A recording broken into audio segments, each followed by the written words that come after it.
Welcome to Module 3 on Watercraft Inspection. As inspectors with daily face-to-face contact with boaters, you are the face of Colorado Parks and Wildlife as well as the agency or employer that you represent. As such, you are expected to maintain a high level of professionalism at all times. The inspector's role is to perform inspections and decontaminations to prevent the spread of aquatic invasive species on recreational watercraft and to educate the public. Regardless of who you work for, you are an authorized agent of Colorado Parks and Wildlife when certified to perform inspections. As such, you are expected to always act professionally and follow state procedures. All boats should be clean, drained, and dry in between launches. This means no water, no mud, no animals, and no plants. If boats are not moving any of these, we have significantly reduced, if not eliminated, the risk of carrying invasive species on recreational watercraft. Remember to educate every boater to clean, drain, and dry. Do not assume they know.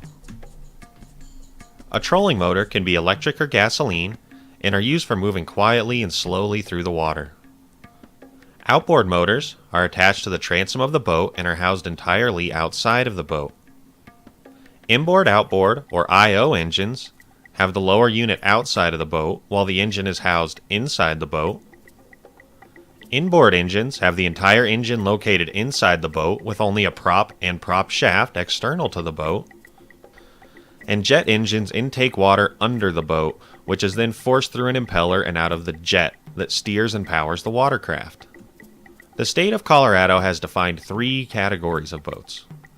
Regulation exempt boats do not need to be inspected unless they launch from a trailer or have a gasoline or diesel motor.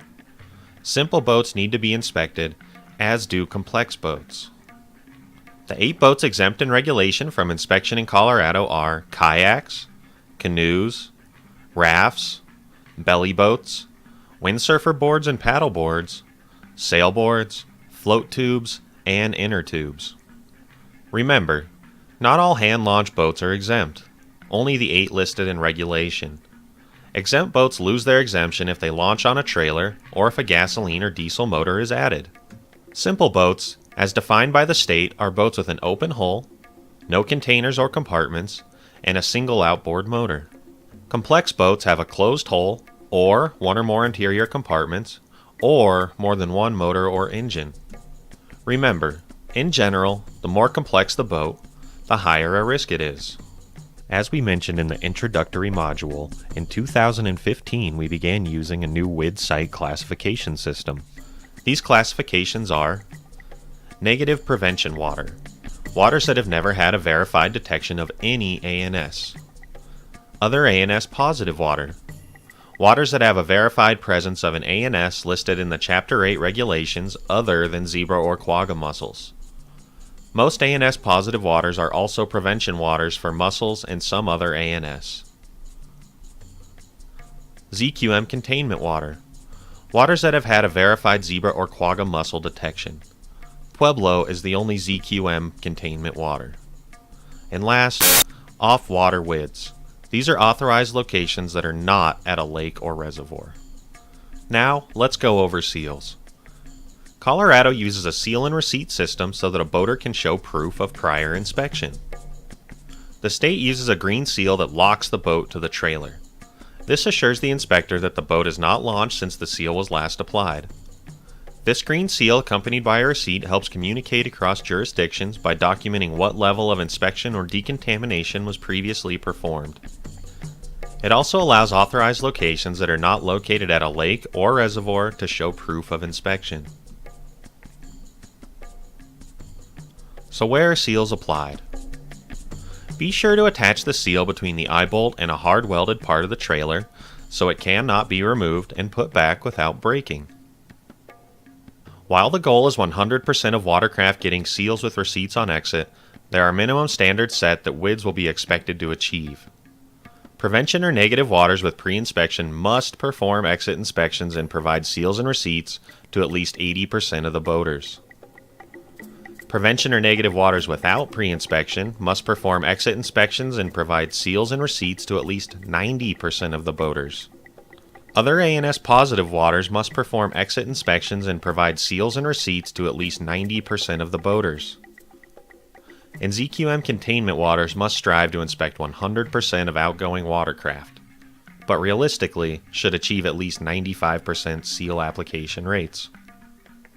Boats will be sealed with a matching receipt if one of the following occurs. It leaves a ZQM containment reservoir and passes a high-risk inspection or decontamination. It leaves an other ANS positive water and passes an exit inspection. It leaves a prevention reservoir and passes an exit inspection or decontamination. Or it comes into an office or business watercraft inspection and decontamination site and passes either an inspection or decontamination. In 2016, we will return to using only 2 different styles of receipts. Negative waters will continue to use white receipts along with green seals. Positive waters, including other ANS and ZQM containment waters, will use blue receipts along with green seals.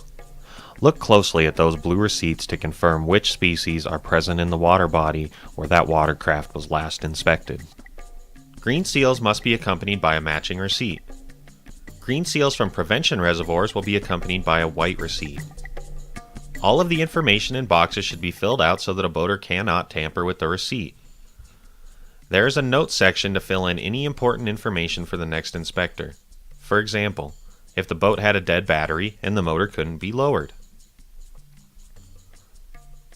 Boats that were sealed leaving an other ANS positive or ZQM containment water will be accompanied by a blue receipt. The receipt will indicate which type of ANS that water is positive for to help you make decisions regarding decontamination. Some state parks have a pre-inspection policy in place. Blue containment receipts are only valid for pre-inspection if they are returning to the same water where that receipt was issued, or if the watercraft was decontaminated upon exit. This is the seal removal flowchart for 2016. Let's go through this scenario by scenario. Let's start with the scenario that hasn't changed. Based on the information provided on the receipt, the scenario should be a very fast clip and go. If a boat has a green seal and a receipt, read the receipt to see if they are returning to the same location, or if they've been out of water for more than 30 days, or if the boat was decontaminated. If any one of those is true, ask about live bait and follow bait rules. Thank the boater, and allow them to launch. Now, let's assume the boater has lost their receipt.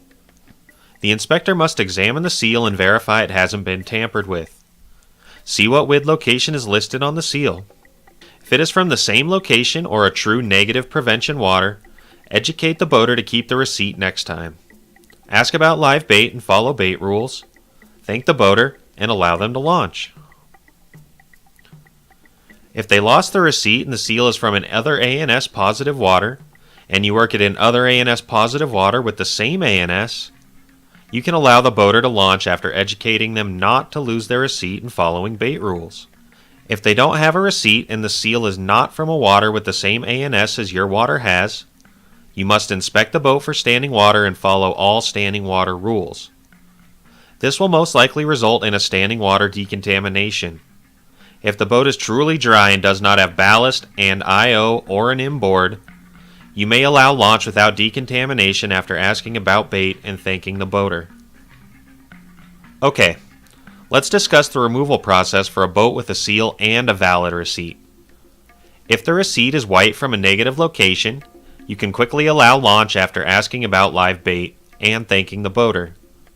A seal with the right receipt should be a quick clip and go.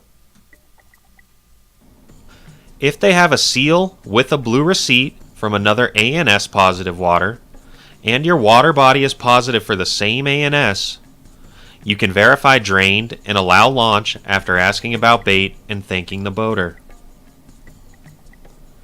If they have a seal with a blue receipt from another ANS positive water, and your water body is negative or not positive for the same ANS listed on the receipt, you must check for standing water and follow standing water rules.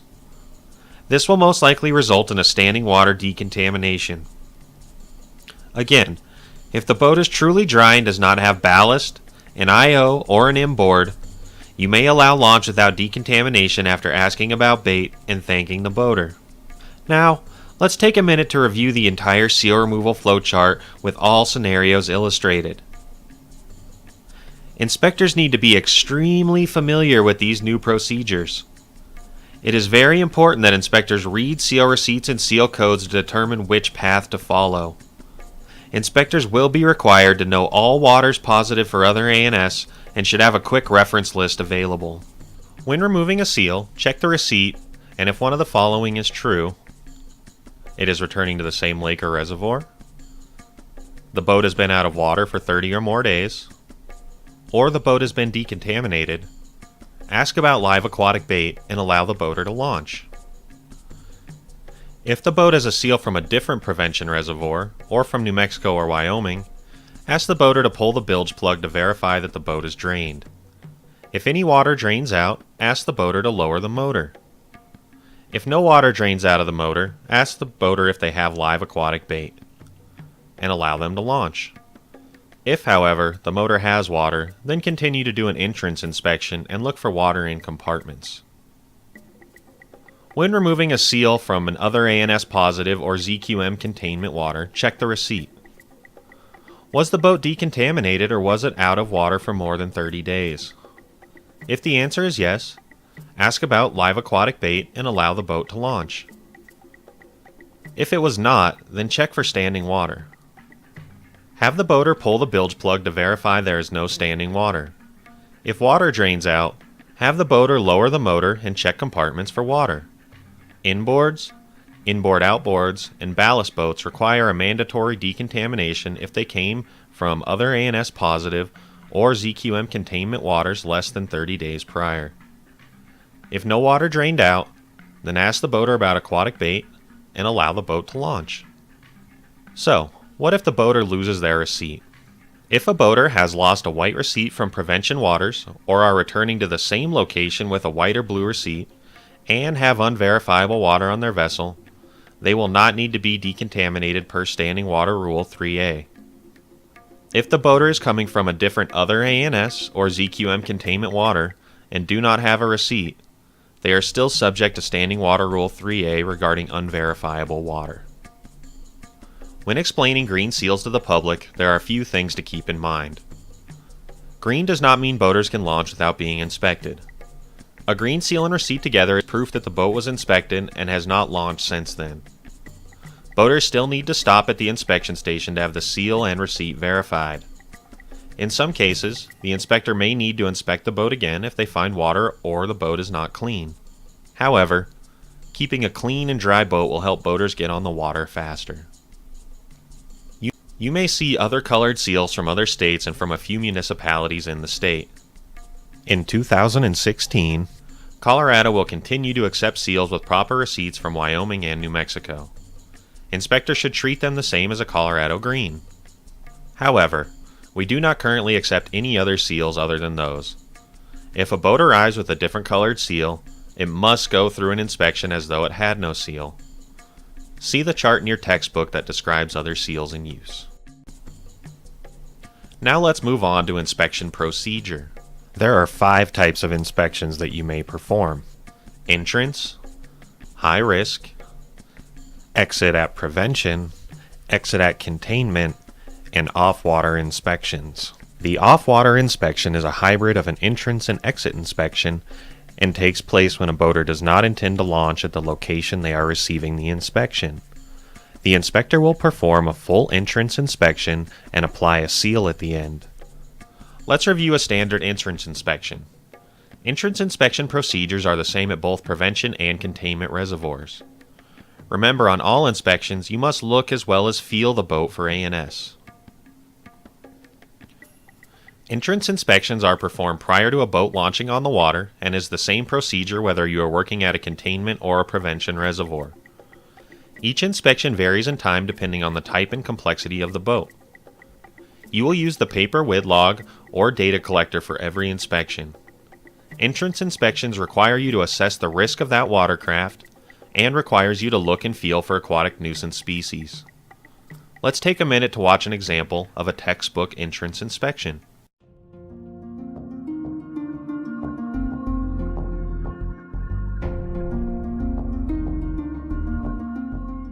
Watercraft inspections are a proven method to stop the spread of zebra and quagga mussels and other invaders. Because overland travel on boats and trailers is the primary vector for spreading aquatic invasive species, boat inspections and decontaminations are critical to protect waters from an irreversible infestation that could threaten recreational opportunities and cause expensive and irreparable damage to ecosystems, water-related infrastructure, and local economies. This video will show you how to perform a watercraft entrance inspection. By following these steps, infested boats can be intercepted and decontaminated prior to launching. This inspection protocol also serves as a key public education and awareness component. Because watercraft inspectors cannot be placed at every boat ramp in the state, teaching boaters how to inspect their own vessels is critical to protect our waters and to ensure the long-term success of this program. When a boat arrives at the inspection station, greet the boater by introducing yourself. Ask the driver to set their parking brake, put the vehicle in park, and turn off the ignition. The driver should step out of the vehicle and assist with the inspection. Provide a brief explanation of the inspection process and the reason for performing the inspection. Inform the boater that you are looking for zebra or quagga mussels or other invasive plants or animals. Be sure to give them a brochure with additional information. Remember to tell the boater that you are also making sure that their watercraft is clean, drained, and dry before launching. Record information about the watercraft in either the mobile application or the paper activity log. Be sure to enter the watercraft's registration number and trailer license plate. If the boat is new and does not have a registration number, record the whole number or HIN. Note if the boat is coming in or going out and the type of craft. If the boat has a seal, check to make sure the receipt matches and follow the procedures for applying or removing seals. If the boat does not have a valid seal and receipt, you must begin the inspection by interviewing the boater to determine if the vessel poses a high risk of introducing invasive species. There are two questions that you must ask to determine risk. First, ask if the watercraft has been launched out of state in the last 30 days. Sir, is this boat launched out of state in the last 30 days? No, it is not. Next, ask where the boat has launched in the last 30 days. Where has this boat launched in the last 30 days? Listen carefully and note if any of the waters mentioned are suspect or are listed as positive for mussels or other invasive species. Do not combine these questions or you will miss a critical risk factor, since many states have lakes and reservoirs with the same name. Because species like zebra and quagga mussels can survive out of water for up to 30 days, establishing when and where a vessel has launched is critical to determine risk. Record if the watercraft is complex and if it is dirty, crusty, or slimy. These factors also increase risk. Next, it's important to physically inspect the watercraft for standing water. Be sure to ask the boater if they are carrying live aquatic bait. If so, follow the live bait protocols. Also check to see if the watercraft has ballast tanks. Because ballast tanks cannot be drained, seen, or physically inspected, you must follow the standing water protocols. Next, perform the visual and physical inspection of the boat. The acronym HEAD can help you remember the systematic process for inspecting watercraft. H is for hull and trailer. E is for engine. A is for anchor. And D is for drain. Begin by inspecting the hull and trailer on the port side of the bow and move toward the stern.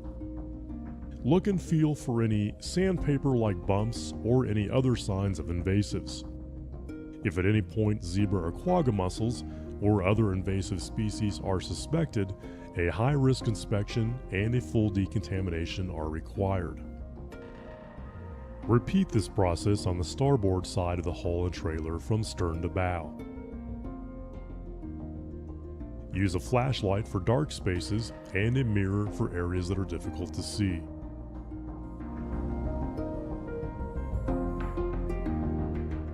Once the hull and trailer have been inspected, physically and visually inspect the bilge plug and bilge area using a flashlight. If applicable, have the boater activate the bilge pump. Complete the exterior inspection by checking the transom, including any instruments that are attached.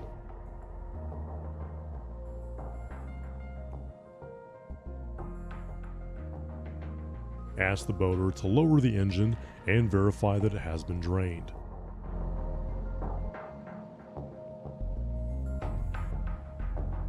Inspect the engine using a flashlight to see dark hidden places where mussels like to attach.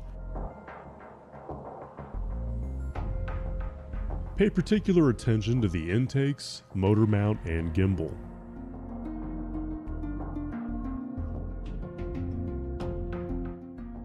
Next, ask for permission to board the watercraft. Have the boater enter first and safely follow them inside. Ask the boater to take out the anchor and anchor rope or chain. Be sure to examine these carefully since they come in contact with the bottom of the lake where invasive mussels are typically found.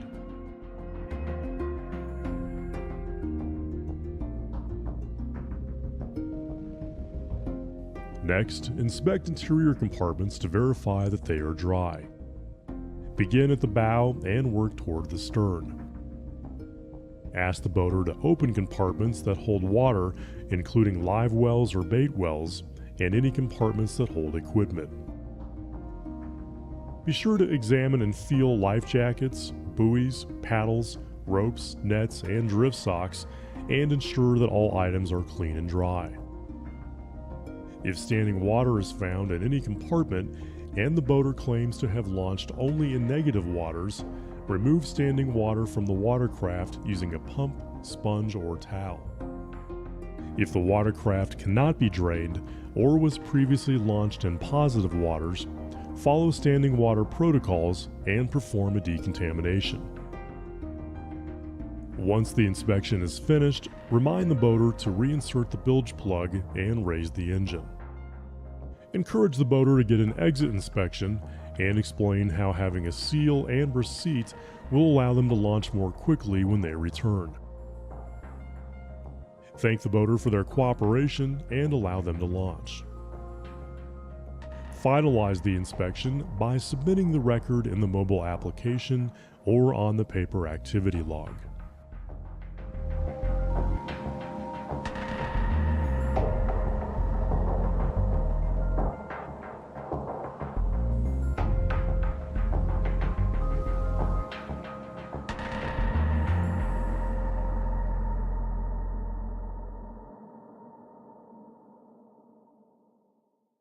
Welcome back.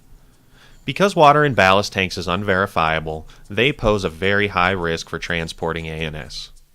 Fortunately, a ballast tank filter, the Mussel Master, has been developed and shown to be 99.9% effective in filtering veligers from the water prior to be taken into the ballast tanks. Several marine manufacturers have begun installing these filters, and they are also available for retrofitting. When inspecting a boat with ballast tanks, you should check to see if the watercraft has the Mussel Master installed. If the ballast tanks have the Mussel Master filter, you check the sticker to verify it was installed within 6 months, and that the tamper-resistant red tags are intact. And if yes, go on with inspection. If no, send to decontamination and follow the standing water rules. Always be on the lookout for high-risk factors. If you determine that the boat has a high risk for carrying ANS, you must do a high-risk inspection. This means if there are 2 or more high-risk factors, out of state in 30 days, positive waters in 30 days, dirty, crusty, slimy, complex boat, and or standing water present, then you must conduct a high-risk inspection. A high-risk inspection is a much more thorough inspection. Slow down. Look more than once. Look very carefully for ANS. Remember that mussels favor rough areas, angles, light-colored surfaces, dark areas or shadows, below the waterline, and compartments that hold water. High-risk inspections are performed when watercraft are identified as having a high biological risk of carrying ANS during an entrance or exit inspection. During entrance inspections, if the boat receives 2 or more check marks under the Determining Risk Factors section, the boat needs a high-risk inspection. Boats exiting ZQM containment waters must be inspected and are automatically a high-risk inspection. Remember, the high-risk factors are boats that have launched out of state within 30 days, boats that have launched in positive or suspect waters within 30 days, dirty, crusty, or slimy boats, complex boats, and standing water in the vessel. High-risk inspections use the same method to inspect, using the HEAD acronym. However, it is a longer and more thorough inspection because the boat is high risk. You are looking very closely to find signs of ANS. Remember, out-of-state boats, boats coming from positive waters, and boats carrying standing water pose the greatest risk. During a high-risk inspection, feel the entire hull, trailer, and transom below the waterline, focusing on angles and fasteners, and you may need to do more than one pass. When looking at the engine and gimbal area, you must use a flashlight and feel with your hands as mussels like to attach in these areas and can be difficult to see. When inspecting the interior of the boat, be sure to look in all interior compartments that could come in contact with water, including equipment. Make sure that all water is drained out of the boat. If it cannot be fully drained, perform a standing water decontamination. We will cover decontaminations in the next module. Exit inspections at prevention reservoirs are required to get a green seal and receipt. Inspect as many boats as possible on exit. We want all boats to have green seals and receipts in between every launch. Exit inspections are performed when the boat is leaving the reservoir. It continues to use the HEAD acronym. This is the minimum required to receive a green seal and receipt when leaving a prevention reservoir and provides an opportunity to educate boaters, ensure vessel hull and anchor are clean, ensure the vessel is drained, and encourage additional cleaning and drying. Remind the boater to leave the bilge plug out during transport to ensure more drainage from the bilge and to dry equipment at home. If at any point ANS is found, do a high-risk inspection and decontaminate. Also, be sure to verify the accuracy of your data entry and thank the boater for their time and cooperation. Now, let's go over protocols for exit inspections at ZQM containment reservoirs. Exit inspections at ZQM containment reservoirs are mandatory by regulation. These are automatically high-risk inspections. All water must be fully drained out and/or decontaminated if the boat is headed to a different or unknown location. If the boater is returning to the same containment reservoir, then the boat must be drained to the best of the inspector's ability. The goal for watercraft exiting ZQM containment reservoirs is to be drained, and if it cannot be fully drained, then perform a standing water decontamination. No water in, no water out. Let's go through a couple of scenarios of a boat exiting a ZQM containment reservoir. The inspector will ask the boater if they are returning to the same reservoir or going elsewhere. If the boater plans on coming back, then the inspector will perform a high-risk inspection and drain the boat to the best of their ability. The inspector will then issue a green seal and blue receipt, which will be marked yes that the boater is returning. If, however, the boater decides that they are going somewhere else or are unsure of their next boating destination, the inspector will perform a high-risk inspection and perform a standing water decontamination in all areas where the boat cannot be fully drained. They will then issue a green seal and receipt and mark no under returning boater. In some cases, a standing water decontamination will be mandatory.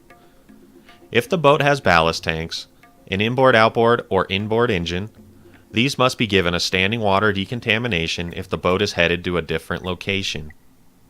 Keep in mind that if a boat arrives at a prevention location, from containment or unknown location with ballast tanks, inboard-outboard, or inboard engine, they must perform a standing water decontamination of these areas. Just a few more notes on the Other ANS Containment Protocol. To reiterate, other ANS positive water shall provide clean, drain, dry exit inspections, as well as seals and receipts to at least 90% of outgoing watercraft.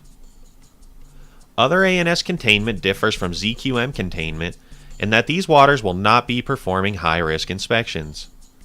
Instead, they are performing standard exit inspections. It also differs in that decontamination will not be required at the exiting location unless ANS is found or suspected. Boats carrying standing water pose a huge biological risk of transporting ANS. Mussel larvae, juveniles, pathogens, and plant seeds or fragments can be carried in this water. This is why all boats should be drained out in between launches or decontaminated. The only exception to this rule is if a boat with ballast tanks, IO, or inboard engine has been drained to the best of your ability and issued a green seal and receipt, and is launching at another prevention water. In this course, we talk about two different types of water. Verifiable water is water that you can visually see and inspect for, such as live wells. Unverifiable water is water that you cannot see, feel, or visually inspect for. This is most common with ballast tanks, IO, and inboard engines. Here are the standing water protocols. If the watercraft has been in suspect, positive, or infested waters within the last 30 days and was not decontaminated upon exit and has any standing water, it is mandatory to send the watercraft to decontamination. Rule number 2. Boats with verifiable water. Watercraft that are from unknown sources or from prevention waters must be clean, drained, and dry. Sponge, pump, or towel out standing water or decontaminate prior to allowing launch. And rule number 3. Boats with unverifiable water. Boats with no green seal and receipt will get a standing water decontamination. Boats with a green seal and receipt that are returning to the same location do not need decontamination. Boats with a green seal and receipt moving between Colorado prevention locations must be fully pumped out and no longer require decontamination. Boats with a green seal and receipt moving between Colorado prevention locations must be fully pumped out and no longer require decontamination. Please, educate all ballast boaters to get green seals and receipts when exiting reservoirs. When inspecting PWCs, there are a few additional procedures which need to be performed to ensure an ANS-free watercraft. First, there are often 2 plugs on either side of the steering nozzle. Request that the operator remove both plugs to ensure drainage. Second, while inspecting the hull, pay particular attention to the intake grate beneath the PWC. This is a great place for plants to hide. Third, on many PWCs there is a compartment in front of the handlebars which needs to be inspected. Request that the operator open the compartment and inspect with a flashlight. Fourth, have the operator lift the seat of the PWC to allow for inspection of the engine compartment. Pay particular attention to any standing water that may be present. Last, stand clear and have the operator start the PWC. Request that they rev the jet engine 2 to 3 times to ensure the cooling and exhaust systems are free of standing water.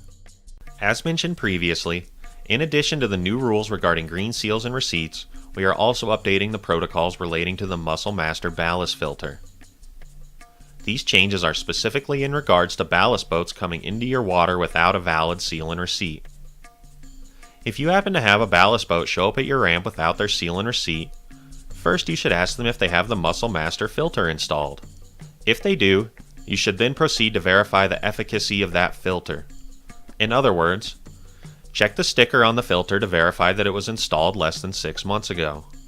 If it was in fact installed within the last 6 months, check the 2 red tamper-proof seals to verify they are intact and have not been tampered with. If the watercraft meets all of these criteria, they will not be required to receive the standing water decontamination as outlined in Standing Water Rule 3A. At this point, you should complete your HEAD inspection, close out the inspection, and allow the watercraft to launch. Before and after every launch, you must ask the boater if they have live aquatic bait on board. This is because bait water can harbor mussel veligers or diseases like whirling disease or viral hemorrhagic septicemia, 2 deadly fish diseases. Also, The bait itself could be an invasive species, such as a rusty crayfish. Live aquatic bait rules are different at different sites. It's important to know the rules for your site. Most cities do not allow live aquatic bait. Generally, bait bought through a bait dealer with a receipt less than 7 days old is allowed if the species in question is allowed at the site. The feral harvest and transportation of live fish is prohibited almost everywhere. There are some exceptions. Crayfish are allowed to be harvested and moved live east of the Continental Divide, except from Sanchez Reservoir. They are not allowed to be transported live west of the Continental Divide. Gilled salamanders are allowed to be harvested and moved live everywhere live aquatic bait is allowed. Out-of-state bait is never allowed. Know the rules for your site. Now, let's quickly discuss reporting. If you find or think you have found a mussel boat, you must call your immediate supervisor to notify them. They will then notify the State Invasive Species Coordinator. Specimens should be collected and sent to the ANS Program Office in Denver within 24 hours of the collection. We will go into more detail when we cover decontamination. If you happen to intercept a vessel with ZQM or other ANS, do not allow the boater to leave with mussels or other ANS attached to their vessel. Call law enforcement if you need help. This concludes the third module on inspection. Please take this module's exam and proceed to Module 4 on decontamination.